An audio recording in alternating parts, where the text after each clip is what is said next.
श्रीमद् रामायणम्।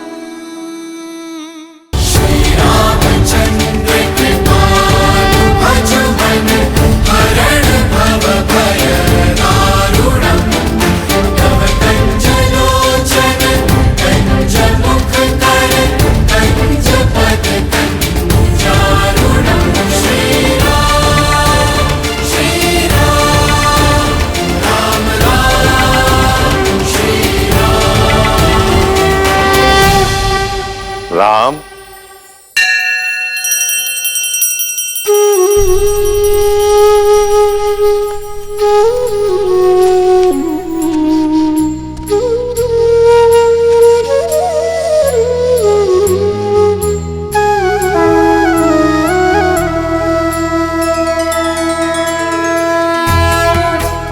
यशस्वी भव।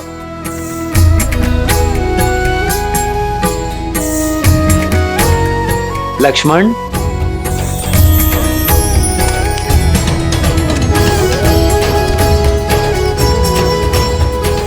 भरत, शत्रुघ्न,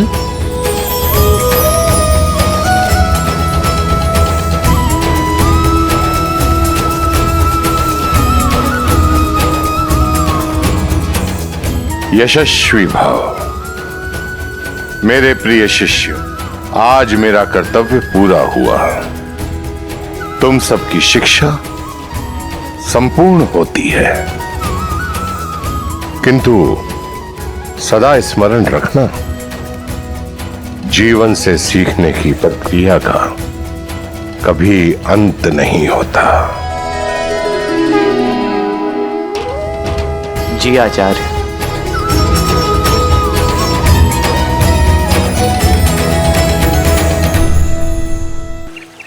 लक्ष्मण भैया, आज तो हम बहुत खुश हैं। सुमित्रा माँ से मिलने वाले हैं आज तो हम।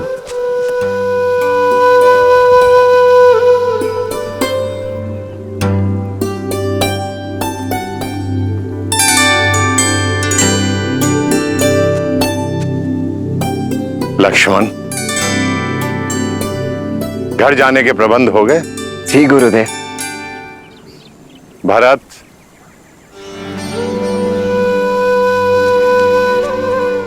बहुत आशाएं हैं मुझे तुमसे। अपने भीतर छिपे हुए गुणों को बाहर लाने पर ध्यान देना। जी गुरुदेव। शत्रुघ्न, अब आप कर्तव्य की ओर जा रहे हो, अधिक उद्दंडता मत करना। जी आचार्य। राम दिखाई नहीं दे रहा है। राम कहाँ है? गुरुदेव, भैया तो प्रतिदिन की भांति आज भी दिनचर्या पर ही गए हुए हैं। परंतु आज तो अवकाश है सबका। गुरुदेव, भैया ने कहा कि भरत, जब तक मैं आश्रम में हूं तब तक अपने कर्तव्यों से विमुख नहीं हो सकता।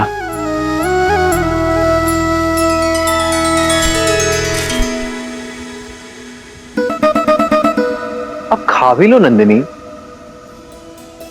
देखो, जब तक तुम चारा नहीं खाओगी मैं जाऊंगा नहीं।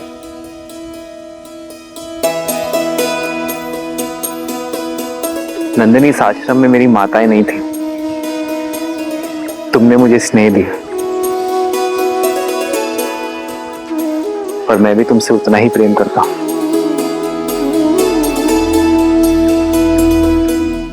पर जो आता है उसे जाना होता है नंदिनी, यही नियति है ना। अपना उद्देश्य समाप्त होने के बाद हर किसी को जाना होता है नंदिनी, अपने कर्तव्य के लिए। तुम भी तो अपनी माता कामधेनु को छोड़कर आई थी ना।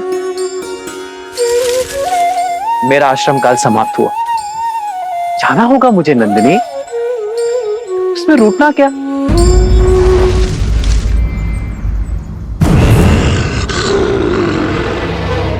मैं आता रहूंगा तुमसे मिलने।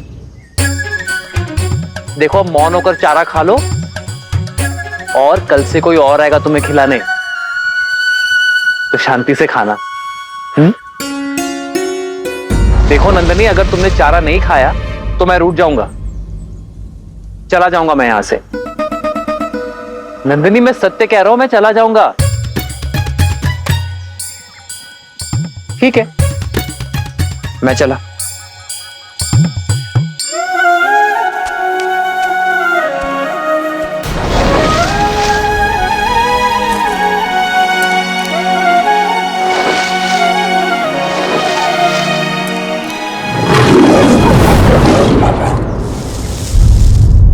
नंदिनी,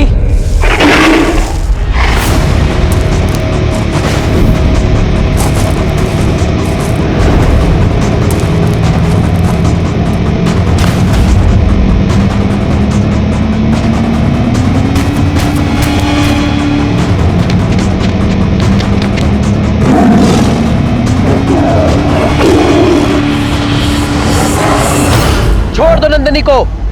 ये मेरी रक्षा में है क्रूर बाघ। भूखे को क्रूर कहते हो राम? जो शरीर विधाता ने दिया उसे भोजन देने का प्रयास क्रूर कैसे हो सकता है? प्रकृति ने मुझे बनाया ही ऐसा है कि अन्य पशुओं को खाकर जीवित रहूं।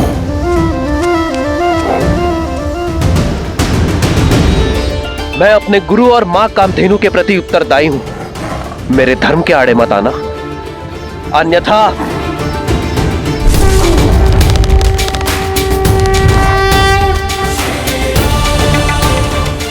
और मेरा धर्म इस वन पर शासन करना है। यदि तुम इससे मुझसे छीनकर मुझे भूख से तड़पता छोड़ दोगे तो क्या यह धर्म होगा? बोलो राम, मुझसे मेरा भोजन छीनकर तुम एक अधर्म नहीं करोगे? अपना पेट भरना तुम्हारा धर्म है और नंदिनी की रक्षा करना मेरा धर्म। और जब दो लोगों का धर्म आपस में टकराता है तो धर्म संकट होता है, और धर्म संकट का एक ही हल है, त्याग। त्याग? मैं अपने आहार का त्याग नहीं करने वाला। पर मैं कर सकता हूं। रघुकुल रीत सदा चली आई, प्राण जाए पर वचन न जाई। मैं नंदिनी के स्थान पर स्वयं को प्रस्तुत करता हूं।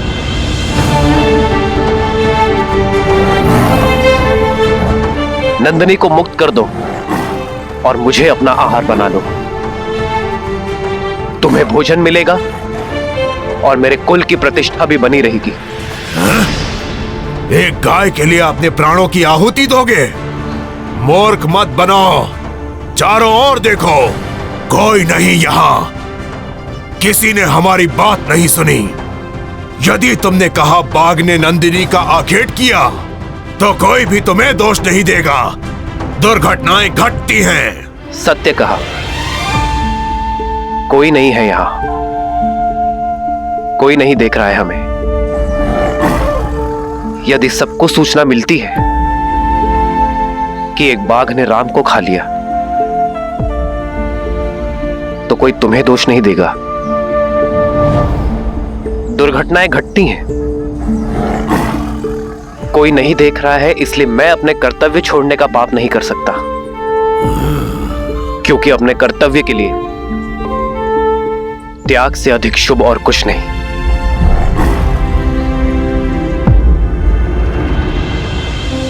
बना लो मुझे अपना आहार और छोड़ दो नंदिनी को।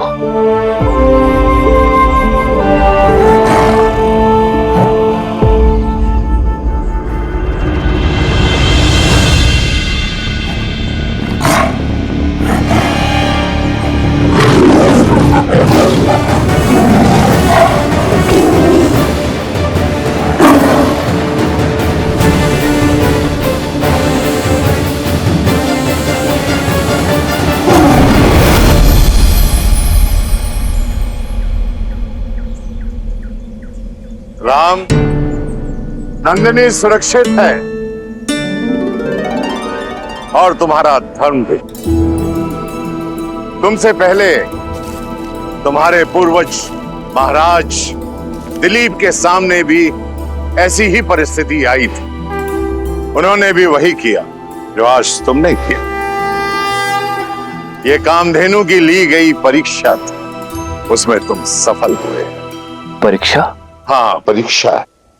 धर्म और अधर्म का ज्ञान होने पर चयन करना सरल होता है राम, किंतु कई बार उचित और अनुचित के बीच में एक हल्की सी धुंधली रेखा होती है जो आज तुम्हारे साथ हुआ।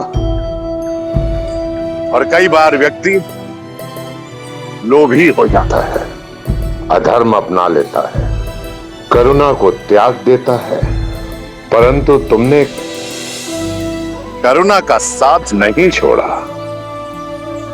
मैं तुमसे बहुत प्रसन्न हो रहा हूं। मैं आजीवन आपकी सीख स्मरण रखूंगा आचार्य। धर्म, करुणा, सत्य और त्याग भाव, ये मेरे जीवन के स्तंभ होंगे। मैं आजीवन काम, क्रोध, मोह, लोभ, अहंकार और ईर्ष्या को पराजित करने के लिए युद्ध करता रहूंगा।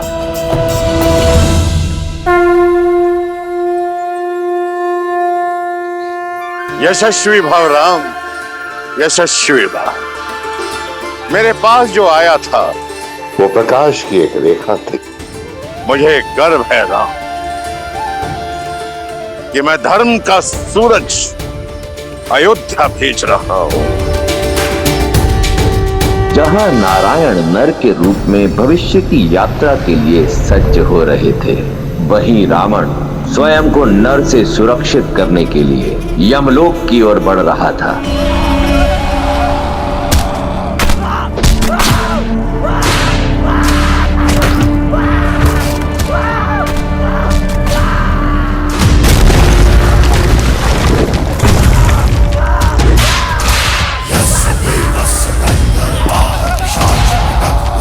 यम, कहाँ हो? समक्ष आओ। मृत्यु के द्वार पे खड़े होकर मृत्यु को पुकारने वाले दुष्ट, कौन हो तुम? महाकाल का एक भक्त, काल के देव का काल।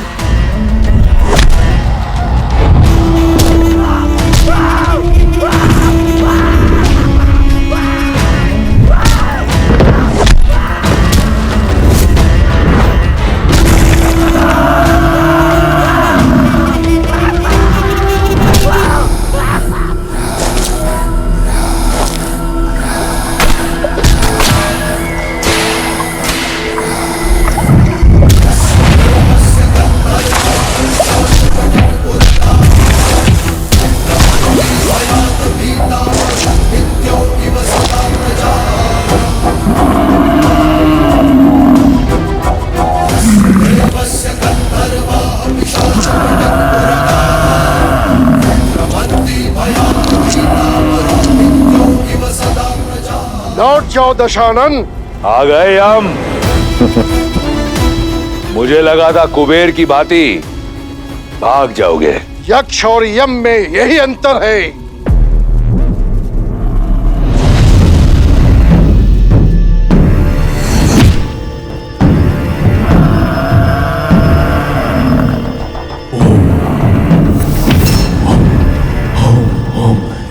काल को ललकारने वाले अकाल मृत्यु को प्राप्त करते हैं।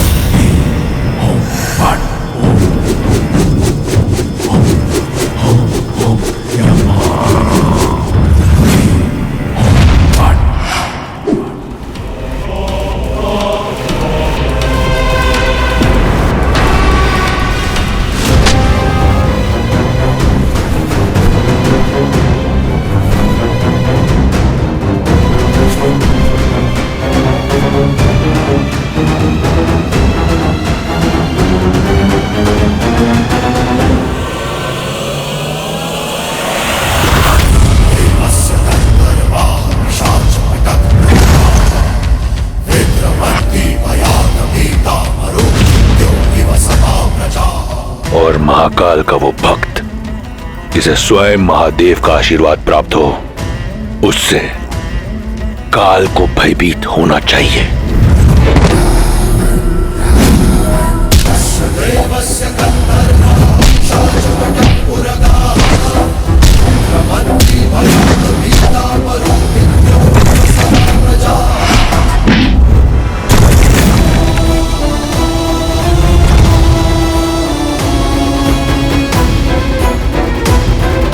मूर्खता मत कर रावण। ब्रह्मदेव के दिए वरदान का अनुचित लाभ मत उठाओ। उसी वरदान के अनुसार तुम मुझे मार नहीं सकते। सोचता हूं आज मृत्यु को ही मृत्यु दे दूं।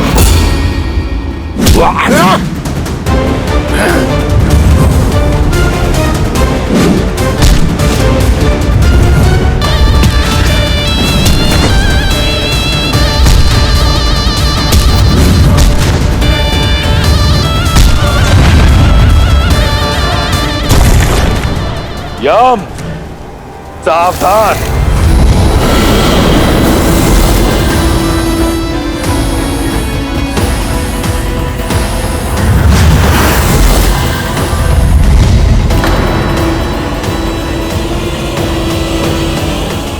रुक जाओ दशानन।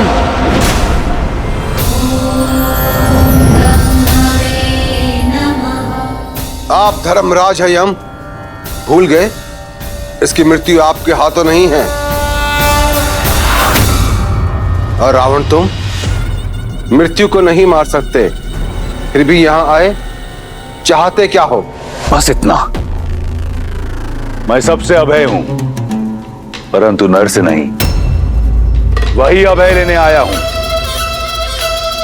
अमृत। अमृत? अमृत नहीं मिल सकता। तुम अमृत के पात्र नहीं हो। जानता था। जाइए आप, परंतु मैं यहां से नहीं जाऊंगा। मेरा निश्चय अटल है। जब तक मुझे अमृत नहीं मिल जाता, मैं यहां से नहीं जाऊंगा।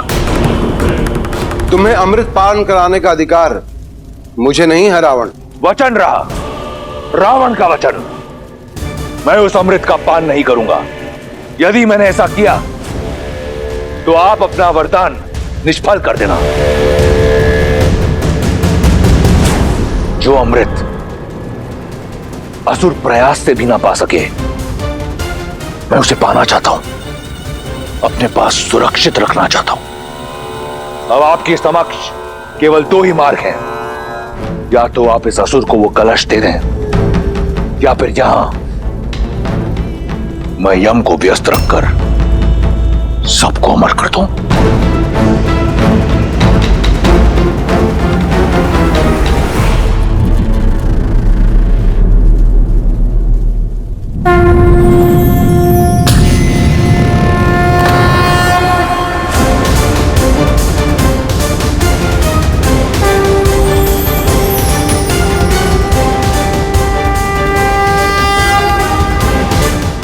उत्तम, अति उत्तम। वचन रहा, मैं इसका पान नहीं करूंगा। यह सर्वदा मेरे साथ सुरक्षित रहेगा।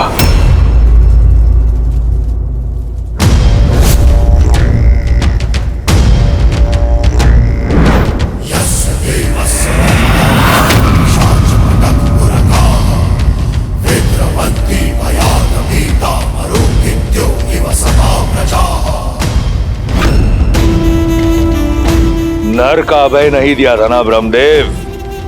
अब देखो, नर ले आओ या कोई और जाति उत्पन्न करो, जैसे ही मुझ पर प्रहार होगा, ये कलश टूटकर इसका अमृत मेरे लहू के साथ मिल जाएगा। इस तरह मेरा वचन भी नहीं टूटेगा। अब रावण का कोई तोड़ नहीं।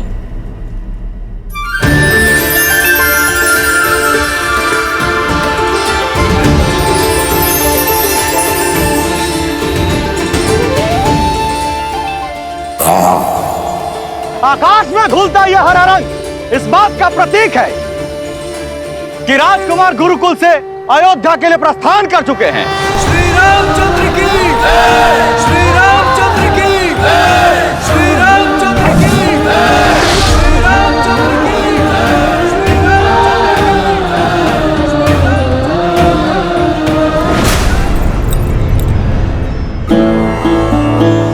वर्षों से प्रतीक्षा थी एक क्षण की, वो आ ही गया। प्रतीक्षा तो हमने भी की है अपने पुत्रों के लौटने की, और अपने पति के मुख पर प्रसन्नता और उत्साह देखने की। 9 वर्ष आपकी आंखें यहां नहीं थी, इसलिए आप ठीक से सोई नहीं ना महाराज। बस मेरा राम आ जाए और आकर सीधा मेरी भुजाओं में समा जाए। महाराज, आपके पुत्र बड़े हो गए हैं, आपकी गोद में नहीं समाने वाले।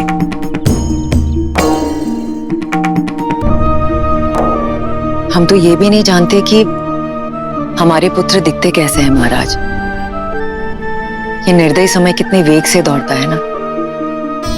अपने नन्हे मुन्ने आंखों के तारे भेजे थे हमने गुरुकुल, और आज जो लौट कर आ रहे हैं वो अयोध्या की प्रजा की आंखों के सूर्य हैं। कितनी आशाएं, कितने दैत्व बंधे हैं राम से। आज के पश्चात राम का जीवन सदैव के लिए बदलने वाला है। क्या जाने नियति हमारे पुत्रों को किस ओर लेकर जाएगी। किंतु मैं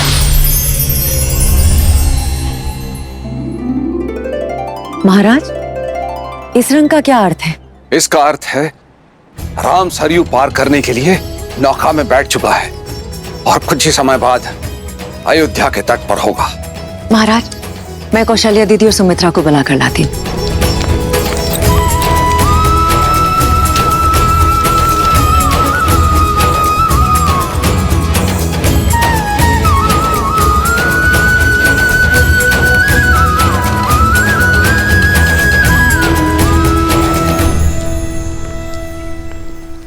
क्या हुआ महारानी, ऐसा क्यों प्रतीत हो रहा है कि आप किसी बात को लेकर चिंतित हैं? देवी गार्गी ने जो कहा वो सुनने के बाद एक माँ चिंतित कैसे ना हो महाराज। आप देवी गार्गी की कही हुई बात को इतनी गंभीरता से क्यों ले रही है महारानी सुनैना? हो सकता है उन्होंने जो कुछ कहा हो हंसी ठिठुल्ली में कहा। हाँ, पर उन्होंने जो भी कहा सच ही तो कहा है ना महाराज। और वो बात कहीं ना कहीं मेरे मन में अटक गई है। क्या सीता के लिए योग्य वर मिल पाएगा? अवश्य मिले। ऐसे क्यों कह रही हैं आप? हमारी पुत्री तो असाधारण है। इसी बात की तो चिंता है महाराज कि हमारी पुत्री असाधारण है। नदी कितनी भी बेगवती क्यों ना हो, यदि उसे उचित मार्ग ना मिले तो वो सागर तक ना पहुंचकर बीच में ही कहीं खो जाती है। हमें सीता के लिए उचित वर ढूंढना प्रारंभ कर देना चाहिए महाराज।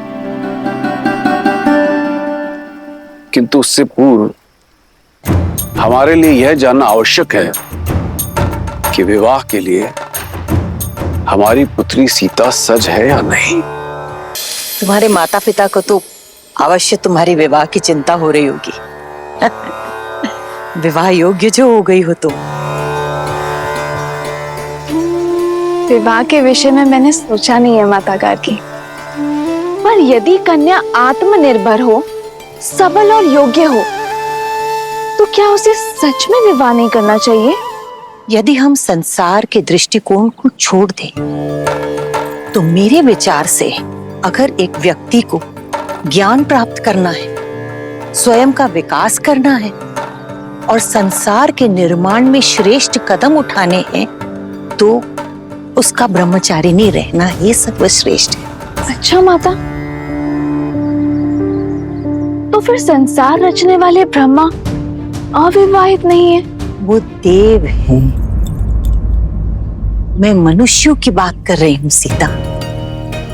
मनुष्य का प्रेम दूर से तो एक सुंदर पुष्प की तरह दिखता है, लेकिन निकट जाने पर वो कांटे की तरह चुभ जाता है। विवाह एक बेड़ी है, विशेषकर स्त्रियों के लिए। क्या तुम अपना अस्तित्व भूलकर किसी की दास्ता स्वीकार करने के लिए सज्ज हो? क्या तुम ऐसा जीवन जीने के लिए सज्ज हो जिसमें तुम्हारे सपने तो चूर चूर हो जाएंगे, किंतु तुम्हारे पति का सपना तुम्हारे जीवन का सत्य होगा। उसकी इच्छा तुम्हारी इच्छा होगी।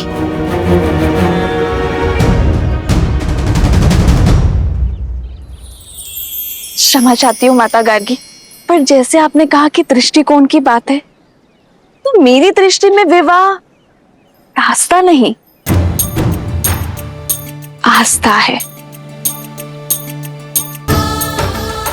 एक ऐसा संबंध जहां दोनों को एक दूसरे के लिए सम्मान हो, समर्पण हो और समझ हो। एक ऐसा संबंध जहां दोनों एक दूसरे पर निर्भर ना हो, दोनों एक दूसरे का बल हो, जहां दोनों एक दूसरे का व्यक्तित्व और अस्तित्व को विशाल करने का प्रयत्न करें। उस विवाह से सुंदर और मीठा और कुछ नहीं हो सकता माता गार्गी। जैसे शिव और पार्वती हैं, वो दोनों एक दूसरे के अर्धांग हैं, पर एक दूसरे को पूर्ण करते हैं। जैसे लक्ष्मी और नारायण। लक्ष्मी नारायण वो लक्ष्मी जो सदा विष्णु के चरणों में पड़ी रहती है, और जब विष्णु विश्राम करते हैं तो लक्ष्मी उनकी सेवा में तल्लीन रहती है। और विष्णु तो सदा भ्रमण कर रहे होते हैं संसार भर का।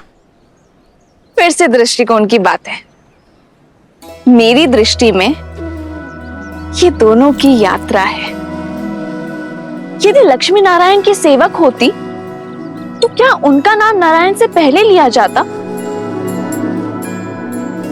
लक्ष्मी का नारायण के चरणों में होना उनके सेवक का नहीं, विष्णु को जगाने का प्रतीक है। लक्ष्मी विष्णु को प्रेरणा देती है कि जागो और अपना कर्तव्य करो। वो विष्णु से अपने साथ का त्याग करती है ताकि विष्णु अपना अवतार लेकर संसार के प्रति अपना कर्तव्य निभाए। संसार की श्रेष्ठता बनाने में जितना हाथ विष्णु का है, उतना ही हाथ देवी लक्ष्मी का भी है माता। सत्य तो ये है कि ना तो लक्ष्मी के बिना नारायण पूरे हैं और ना ही नारायण के बिना लक्ष्मी। और मुझे विश्वास है कि मैं मुझे पूर्ण करने वाला अपना नारायण ढूंढ लूंगी।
भैया, रथ पे चलते हैं। रथ में चले तो अयोध्या के सामीप्य का आनंद कैसे मिलेगा शत्रुघ्न? राम भैया केवल माता पिता के नहीं, सर्वप्रथम अयोध्या के हैं, अपनी प्रजा के हैं। आइए भैया, चलिए भैया। श्री रामचंद्र की।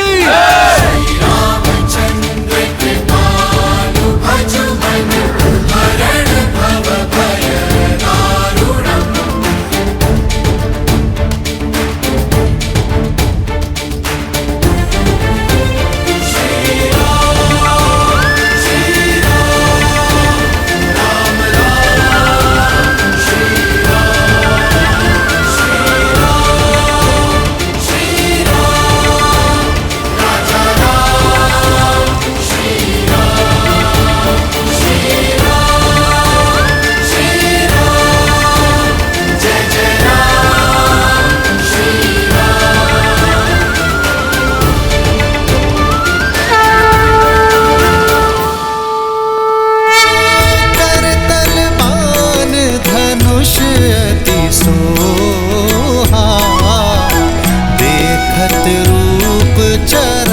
गोचर मोहा। जिन्ह बिथी है बिह रही सब भाई, थकत हो ही सब लोग लुगाई।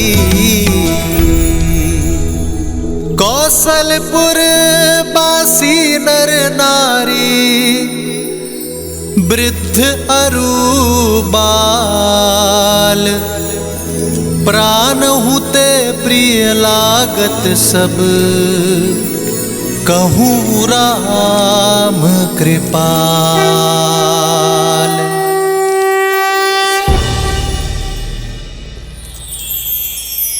श्री रामचंद्र की, श्री रामचंद्र की, श्री रामचंद्र की, श्री रामचंद्र की, श्री रामचंद्र की, श्री रामचंद्र की, श्री रामचंद्र की।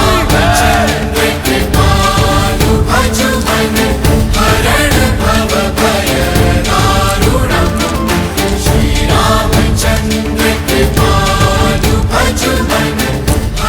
राम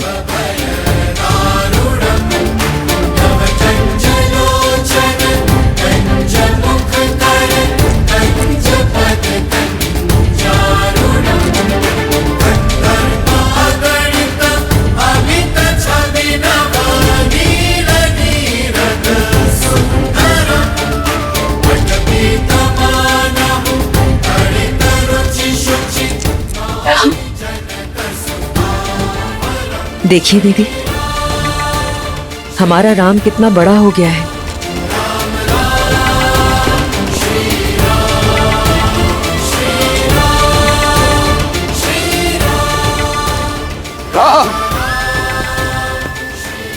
महाराज, रहने दो सुमित्रा, आज इन्हें मत रोको।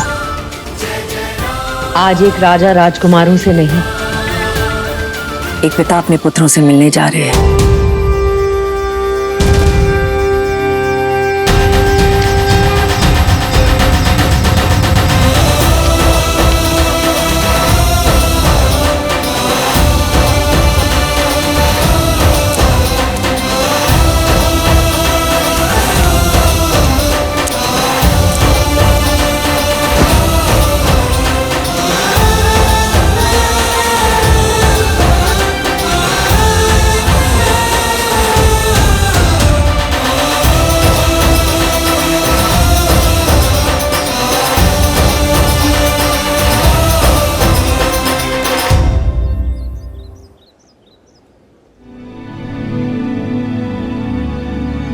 राम, कैसे बताऊं तुम्हें, तुम्हारे बिना एक एक पल किस प्रकार बिताए हैं मैंने।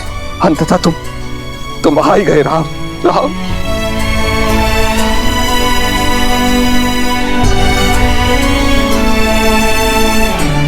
मेरे राम। जी पिताश्री, गुरु वशिष्ठ के आशीर्वाद से हमारी शिक्षा संपूर्ण हुई। प्रणाम गुरुदेव। यशस्वी भव।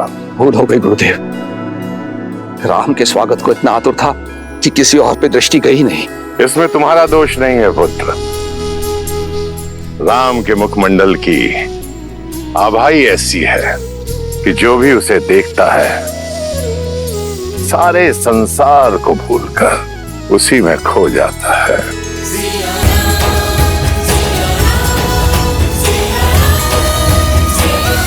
श्री रामचंद्र की, श्री रामचंद्र की, श्री रामचंद्र की, श्री रामचंद्र की, श्री रामचंद्र की। अयोध्या वासियों, आपका राजकुमार लौट आया है, मेरा पुत्र रामचंद्र। श्री रामचंद्र की, श्री रामचंद्र की। राजकुमार। पिताश्री, मेरे भाई भी आपसे आशीर्वाद की प्रतीक्षा में है। मेरा पुत्र लक्ष्मण, आयुष्मान भव।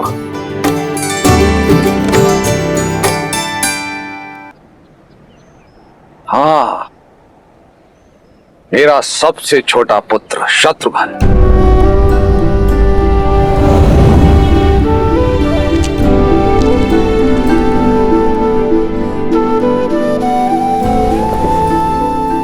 आयुष्मान भव। पिताश्री,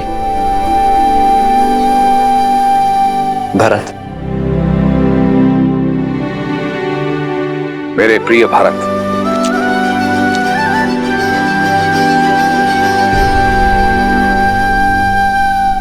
नमन पिताश्री। आयुष्मान भव। भरत आपके लिए कुछ भेंट लाया पिताश्री।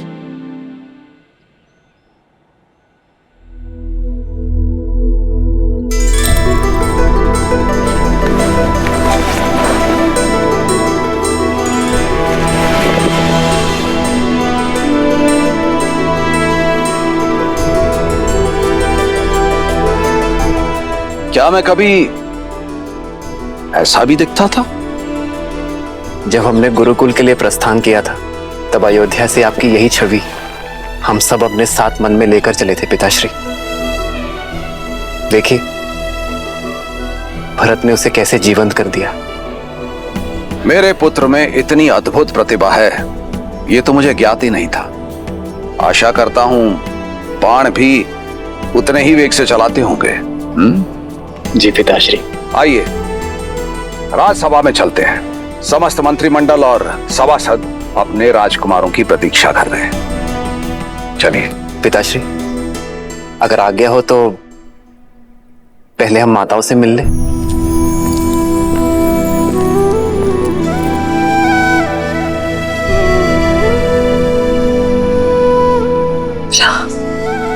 माँ। आयुष्मान भव।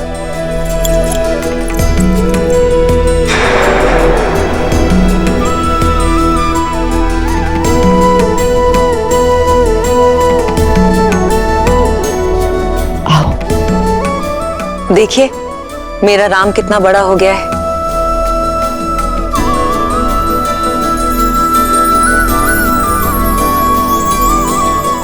अपने पिताश्री की भांति कीर्तिमान और वीर बनो पुत्र। मैं तो आप जैसा बनने का आशीर्वाद चाहता हूँ माँ सुमित्रा। मुझ जैसा? मुझ में ऐसा क्या है? वो जो किसी में नहीं। वीर और प्रसिद्ध योद्धा होना सरल है, किंतु तुम्हारी तरह धैर्यवान और प्रेम करने वाला होना बहुत कठिन। और ये बात मेरा राम जानता है।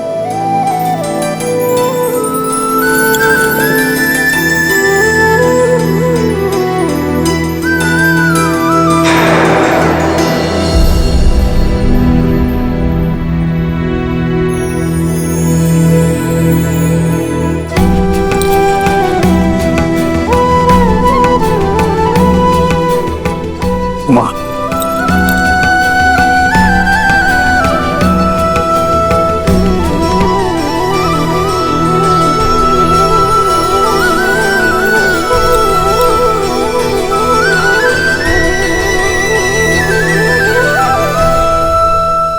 कल्पना भी नहीं सोचा था कि तुम सब इतने बड़े हो जाओ।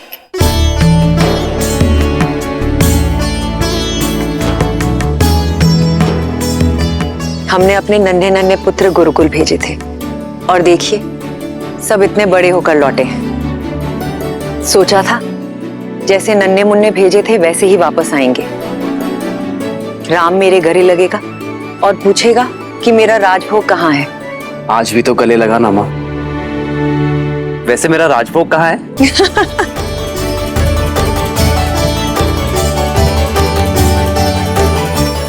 सब बनाया है।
और ये तुम्हारे लिए।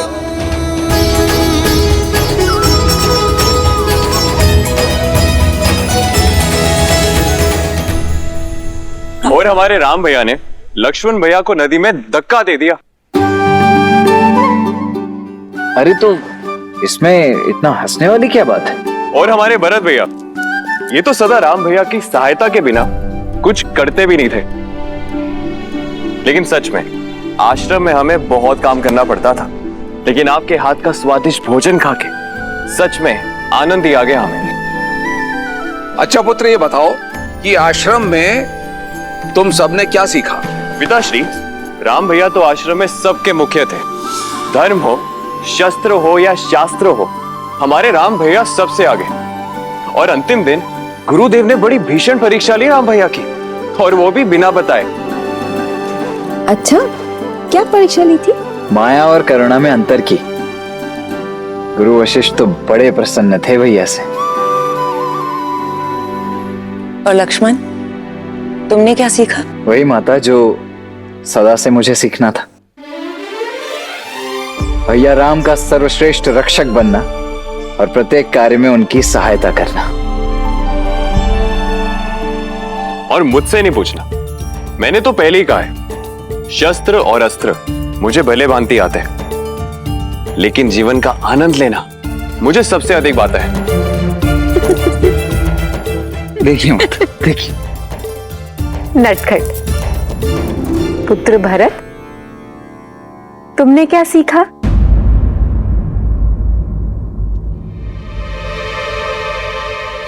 मेरा भरत बहुत अच्छा धनुर्धारी है।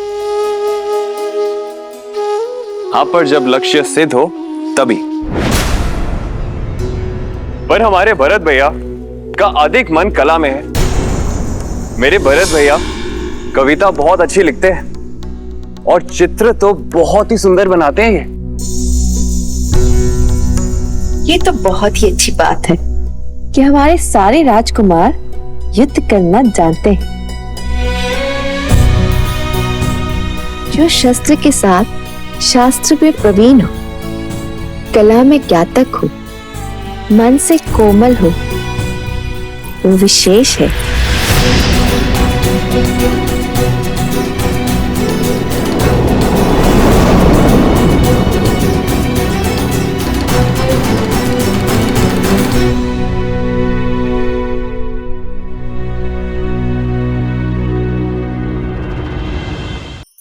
धार्मिक वीडियो सबसे पहले देखने के लिए हमारे चैनल को सब्सक्राइब करें और बेल आइकन दबाएं।